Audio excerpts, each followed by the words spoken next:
সন্ধ্যাবেলার দিকে তোমাদের সাথে একটুখানি আমার ভাগ্নির জন্মদিনের ভিডিও শেয়ার করলাম। তো এদিকে সবাই মিলে তোড়জোড় লেগে গেছে বেলুন বেলুন আর কি ফুলানোর জন্য। তো এদিকে পাম্পার দিয়ে বেলুনগুলো সব ফুলিয়ে নিল খুব সুন্দর করে। ওরা তিনজনে আর কি ডেকোরেশন করে নিয়েছে, আমার ভাগ্নি আর তার সাথে ওর দুই বান্ধবী।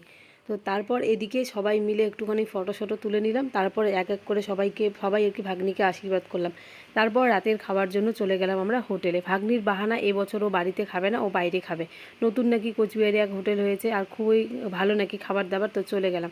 দেখতে পারলে না, ভূতের রাজা দিলবার, নামটা শুনেই তো অবাক লাগলো। তো তারপর একটুখানি ঘুরে ঘুরে দেখলাম, বাপরে সত্যি তো একদম রাজার আমলের মনে হয় সব কিছুই একদম। তো এদিকে দেখতেও খুব ভালো লাগছিলো ভেতরটা, আর খাবার দাবারও খুব ভালো ছিল, একদম কাঁসার থালে খাবার দাবার দেওয়া।